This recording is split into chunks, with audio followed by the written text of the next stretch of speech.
How you doing, fella? What are you up to these days? Well, we just finished a new album with our third member, KG. This time last year, June, July, KG got back with us and said, hey, you think Tretch is ready to do another album?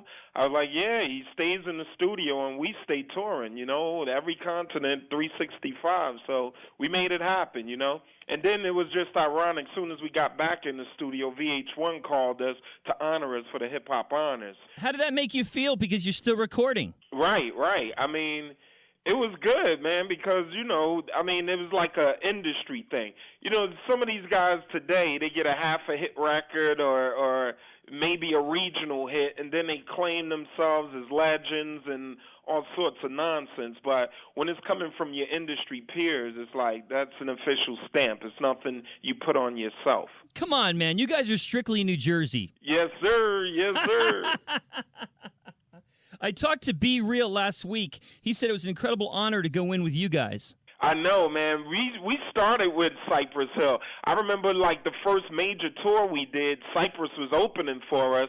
And, Sin Dog, we were all reminiscing because they were like newbies to the game. And we had been touring a bit, already. But our road manager really took them in and showed them the ropes on, how to tour, how to get everything set up, checking the hotels. So those are like our homies, You're coming back. Is it going to be the same integrity? Because I talked to so many artists, especially from artists back in the day, they're trying to keep up with the times to the point where they kind of sound stupid. Right. No, we stay true to ourselves, man. All this nonsense that's going on today, I mean, a lot of people can't get with it. That's why, here in New York, Funkmaster Flex, he has a whole show, the 90s at 9, and he really appreciates the golden era, like the 80s and 90s hip-hop, and then he's doing a classic hip-hop concert series. He did the first one this Memorial Day weekend. It had Lords of the Underground, Brand Nubians, Black Sheep, Red and Meth, EPMD. The line was wrapped all the way around Times Square, and they had the fire marshals out there. So we're doing the next show with them June 17th, us and MC Light and others. So there's a whole resurgence of 90s hip-hop out there, man, and people are sick of, some of the new music, and I don't really down all of the new music because every, age group or genre has their favorites. So my nieces and nephews, they like that, and that's their genre, so I let them enjoy it. You guys throw a party on the radio every time I hear you. Actually, I was just talking to a friend of mine. She's about 24, 25 years old. She said she was at a party last night.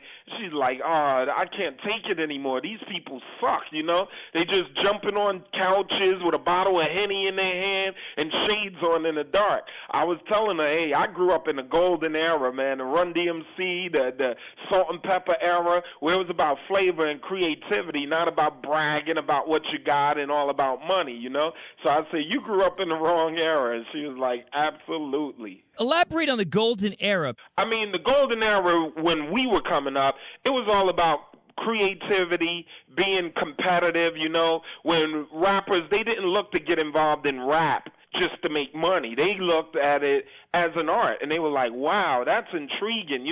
Putting all of those words together, people really had a passion to go out there and compete with another lyricist. Same thing for graffiti and the breakdancing and the DJing, It wasn't about money because it wasn't that big and it wasn't that financially, beneficial. So people got down because of the creativity. Now, it's like everybody is in it to grab a check, and they're culture vultures, and it shows in the music, it shows in the culture, and a lot of people are kind of disinterested. Your entrepreneurism has always been symbiotic, whether it's KG doing the producing, Tretch doing the movies, or you doing the clothing store. It's been out of passion, right? Absolutely out of passion, and that was another thing about the golden era. You had the graffiti shirts. There was always some kind of creativity with your merchandising and branding yourself. You know what I mean?